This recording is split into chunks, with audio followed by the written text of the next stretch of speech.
নমস্কার সবাইকে, আমার নতুন একটি ভিডিওতে আপনাদের স্বাগত জানাই। আশা করি আপনারা ভালো আছেন, আমরা খুব ভালো আছি। তো আজকে দেখুন আমরা একটা ভাইরাল রেসিপি ট্রাই করব। জানি না কেমন কি হবে, তো অনেকবার দেখেছি ভিডিওতে, তাই ভাবছি যে আজকে বাড়িতে বানাবো। তাই দেখুন, আম পোড়া মুরগি। তো এখানে আম নিয়েছি, আর এখানে গোটা রসুন, পেঁয়াজ, এগুলো সব পুড়িয়ে তারপরে মাংসটা দিয়ে বানাবো। তো আপনারা পুরো ভিডিওটি দেখতে থাকুন, জানি না কেমন কি হবে, আর আপনারা দেখে বাড়িতে বানাবেন, দিয়ে খেয়ে বলবেন যে কেমন হয়েছে। তো এখন দেখুন আমি এখানে উনুনটা ধরিয়ে নিয়েছি।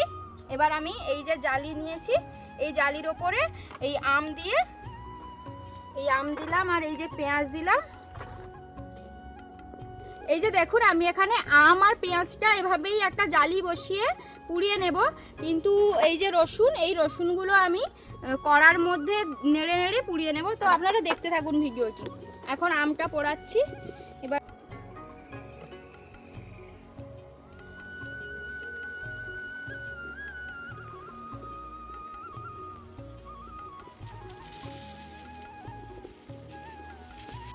এই যে দেখুন এখানে আমার আম আর পেঁয়াজটা পোড়ানো হয়ে গেছে। এই যে দেখুন পুড়িয়ে নিয়েছি। আপনারা চাইলে গ্যাসে করে নেবেন, আপনারা গ্যাসে রান্না করলে, আমি উনুনে করব তাই উনুনেই করলাম। এবার এটা নামিয়ে আমি এই রসুনগুলো এই যে এই কড়াইটা বসিয়ে, রসুন তো যেহেতু রসুন এটার মধ্যে দিলে পড়ে যাবে, তাই আমি রসুনটা এখানে দিয়ে একটু পুড়িয়ে নেব। একটু নেড়ে নেড়ে ছালগুলো পুড়ে গেলে নামিয়ে নেব। এটা ম্যারিনেট করে নেবো আগে। এর মধ্যে নুন দিয়ে দিচ্ছি সামান্য মাংসটাতে, আর দেব একটুখানি হলুদ,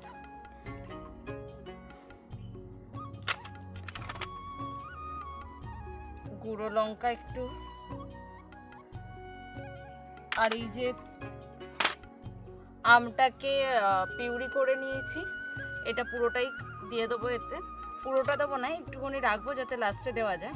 1 চামচ মতো, আর 1 চামচ দিয়ে দেবো। যা মাংসটা একটু কম আছে তার জন্যই আমরা এইটুকুনি আছে দিয়ে এটাকে একটু ম্যারিনেট করে নেব।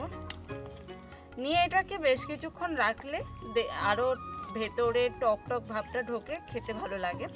তো আমাদের হাতে যেহেতু সময় ছিল না, তাই সঙ্গে সঙ্গে করে নিচ্ছি। আর তার সাথে দিয়ে দেবো এখানে, ও বেটে এনে দিয়েছে, বেটে না, জাস্ট একটুখানি শিলের মধ্যে থেতেও করেছে। একটু পেঁয়াজ দিয়ে দেবো, আর এর মধ্যে একটু দেবো রসুন। ব্যাস, এটা থাক।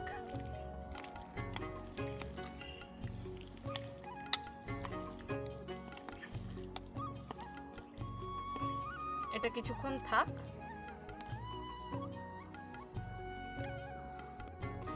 এর মধ্যে দিয়ে দিচ্ছি একটু জিরে আর শুকনো লঙ্কা, তারপরে কুচি করে পেঁয়াজগুলো একটু দিয়ে দিলাম। ভালো করে ভাজা করে নিতে হবে।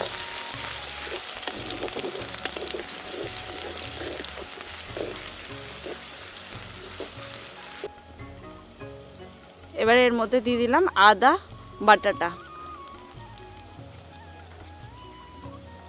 আর সাথে দিলাম গোলমরিচ আর জিরে বাটা।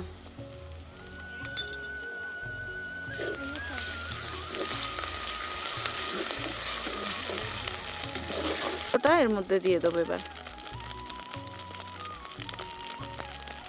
দিয়ে এটাকে আরেকটু কষিয়ে নেব।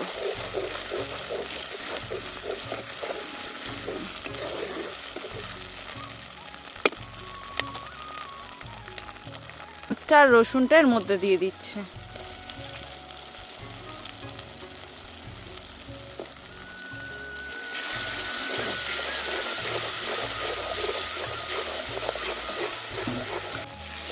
একটু নুন আর একটু হলুদের গুঁড়ো আর শুকনো লঙ্কার গুঁড়ো।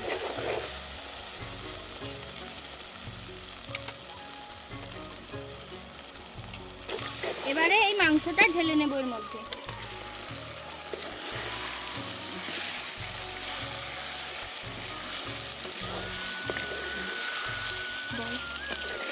এবার মাংসটা ঢেলে এটা দিয়ে ভালো করে কষাতে হবে। এটা কষিয়েই সেদ্ধ করতে হবে। এই যে প্রায় কষা কষা হয়ে এসছে। এর মধ্যে আমরা দেবো একটুখানি কাসুন্দি। কাসুন্দি দিলে আমের টেস্টটা আরও ভালো হয়। এই যে এটা আমার কষানো হয়ে গেছে, এবার এর মধ্যে কাসুন্দিটা দিয়ে দেব। এই রান্নাটায় কিন্তু জল বেশি ব্যবহার করা যাবে না, মানে পুরোটাই কিন্তু কষানো হবে, অল্প একটু জল দিয়ে জাস্ট মাংসটা একটু সেদ্ধ, জাস্ট পুরোটা। আমাদের এখানে রান্নাটা পুরো কমপ্লিট হয়ে গেছে, তো আমরা একটু নিয়ে টেস্ট করছিলাম কেমন লাগে দেখার জন্য। এত টেস্টি হয়েছে, খেয়ে খেয়ে অর্ধেক শেষই করে ফেলেছি, ক্যামেরা অন করার কথা ভুলেই গেছি। খুবই টেস্টি হয়েছে, আপনারা অবশ্যই বাড়িতে বানাবেন। আর রান্নাটায় জল না দেওয়ারই চেষ্টা করবেন, নামমাত্র জল, তাহলে দেখবেন আরও ভালো লাগবে খেতে। আমার বলতে বলতেই জিভ দিয়ে জল পড়ছে, টক টক, খুব সুন্দর লাগছে। আমি তো এরকম চিকেন কোনোদিনও খাইনি, খুব ভালো লাগছে চিকেনটা খেতে।